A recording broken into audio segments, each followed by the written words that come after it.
anybody else in here, somebody looking to kill me, then I would already know they were here. The bad news is I can't really see in the bathroom, and that's the danger zone. Maybe I can just kind of tippy-toe around behind the door? Oh, get a hold of yourself, Ronnie. You're looking like an absolute coward in front of your wife.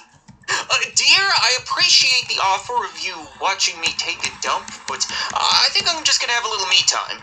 It should be safe enough in here, right?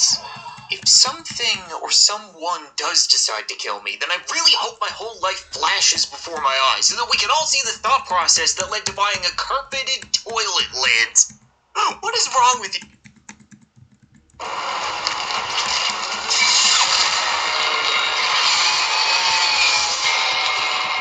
What's up, Meta Nerds? This video will be a complete breakdown of the Belbullab 22 Starfighter, and Grievous' specific model, the Soulless one. We'll cover the stats, history, and use over the eras, and end on some behind-the-scenes facts. But first, I want to thank this video's sponsor, Soundcore. Way up and let the bass blow you away. And of course, they're also incredible for phone calls, too.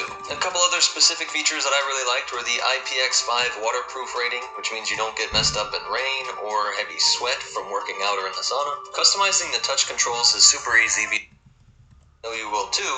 If you want to pick them up, please use that link in the description below.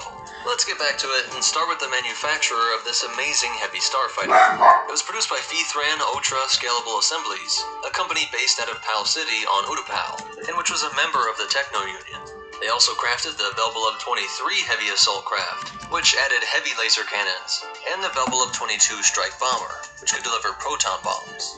A trio that was the FOSA's attempt at providing a higher quality alternative to Baktoid's creations like the Vulture Droid and Hyena Bomber. The price point with the bomber didn't differ that much, but the Belbullab 22 was more than 8 times the Vulture, at 168,000 credits for the base model, while it is unknown how much more Grievous' model would have cost. But you'll see in a second how it may have been several hundreds of thousands of credits in upgrades alone. This base model came equipped with a pair of rapid-fire triple laser cannons that were said to have the same damage output to the V-Wing, though that smaller Republic fighter was quicker, with this ship's 1,100 km per hour or 684 mile per hour top atmospheric speed. It was great speed for something deemed a heavy starfighter, as it was faster than an ARC-170 and X-Wing, but of course slower than the Vulture and TIE Fighter. This thrust was generated via these two massive ion accelerator chambers, which both actually had these smaller thrusters on the sides, while there was this single but very effective thrust vectoring fin to channel the stream of ions. This entire midsection housed the reactor and power converter for all the ship's systems. A very streamlined design as it had it all lining up towards the cockpit. This area also containing the hyperdrive, followed by the navicomputer, and the instrumentation and flight controls, while the cockpit itself housed the life support systems. And if we look into the tips of the ion thrusters, we can find the scanners and sensor arrays. Now that hyperdrive mentioned was even in the base model, and although it was a relatively slow Class 6, this was a feature that made Obi-Wan jealous, with Kenobi growing frustrated with Grievous always sneaking away, once complaining, quote, "You know, integral hyperspace capability is rather useful in a starfighter. Why don't we have it yet?" With almost everything besides the ARC-170 requiring the use of hyperdrive rings to shuttle Republic fighters across the galaxy. But here is where we can get into Grievous' modifications for Soulless 1. He swapped the hyperdrive out for a remarkable Class 2, putting it on par with many other fighters and equal to Imperial Star Destroyers. He upgraded the navicomputer and sensors, as well as the sensor jamming countermeasures. With his role as number 2 in the entire CIS, he had to have a heavily encrypted holo transmitter, which allowed him to get in contact with his droids or the Count at a moment's notice, no matter where he was in the galaxy. He also had a HoloNet transceiver set up to allow him to slice into connections used by both legitimate networks and the dark web equivalent used by criminals and pirates. This was all great for gathering intel to make sure he could avoid attacks or plan his own ambushes, but to make sure this starfighter containing the top general was not blown to bits, there were two powerful defensive measures put into place. A deflector shield generator was worked in right above the cockpit, and then the entire hull was coated in impervium, a material that was one of the most resilient alloys in the galaxy, usually reserved for key areas on capital ships. It's so strong that one crazy testament to its strength is that impervium made up the molecular furnaces of the World Devastators, which were made to consume almost any material. This alloy was stronger than duranium, which is what was used in Grievous' cyborg body, as well as in some Republic military armors.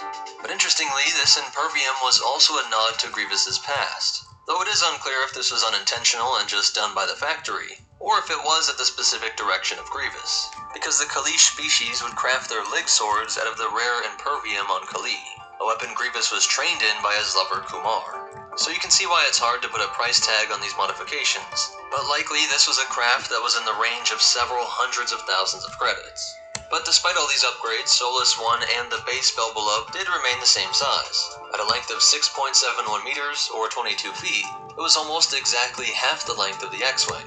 While at 4.33 meters, or 14 feet wide, it was less than half the X-Wing. And at a height of 1.74 meters, or 5 foot 8 inches, it was shorter than the X-Wing, but almost equal to the Vulture. And for a real-world comparison, that's only about a third of the length of the F-15 fighter jet.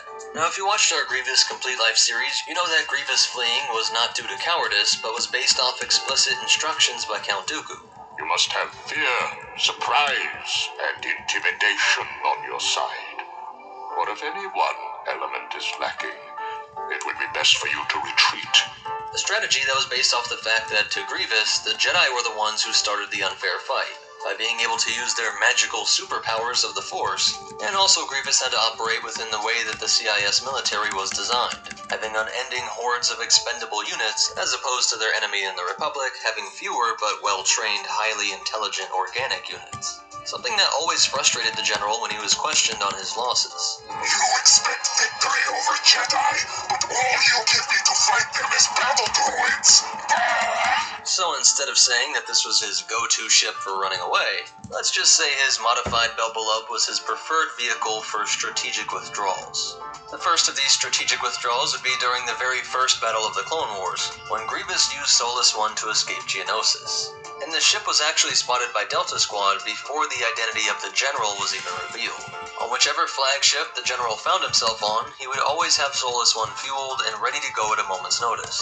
When the Malevolence was under attack, he raced out to his starfighter to pursue the Jedi on the Twilight. And when he failed to take them out, it would be upon this ship that the General first disrespected Count Dooku, cutting off his transmission while his superior was trying to figure out how the CIS superweapon ship was destroyed. He would cut it close during the surprise loss during the Battle of Bothawai, rushing out of the hangar that was already engulfed in flames, and tracked by Anakin on the way out. The Jedi was able to lock on and was just a split second away from firing, but it is unclear if this would have actually taken the fighter down, with that deflector shield and Impervium coating. This was quickly followed by the escape from the falling Skytop station, where he had to return to his home fortress on the third moon of Vasek to repair his 2 severed hands. Again, Grievous disrespects his superior, and approaches his secret hangar via remote activation from Solus 1 to open the hangar door. We again see this ship in the final year of the Clone Wars, being a convenient thing for Grievous to smash his nemesis upon. Sadly for the Kaleesh cyborg, however, was that Kenobi would not only be the victor of their longtime rivalry, but the human would also take Solus 1 to escape from his own troops after Order 66, using it to make his way to rendezvous with Yoda and Bail Organa along the Tantive 3. When they decided to depart, Kenobi first traveled to Nar Shaddaa, using the hectic and criminal nature of this planet to cover his tracks, selling off Solus 1 for passage to the Tattoo system, and then ultimately to Tatooine itself. Years later, the Empire would successfully locate this relic of the Clone Wars and transport it to Palpatine's secret storehouse on Utapau, which also contained Grievous's body. This location was used to develop the NK Necrosis droid during the Civil War era, but the droids were destroyed by a band of spacers, and they also took Solus 1 for themselves, though the ultimate fate of this fighter is still unknown. So that's it for the history and breakdown, but you definitely want to hear these cool facts and behind-the-scenes stuff. The nickname Republic troops gave Grievous's fighter was the Spineless One, since they always saw him fleeing with it. Luckily for Kenobi, Grievous never had the life support systems removed, this fighter having been originally designed with organics in mind, so the human was able to pilot it through space. Its manufacturer also made the Mangfim 814 Light Interceptor, aka the Techno-Union Starfighter.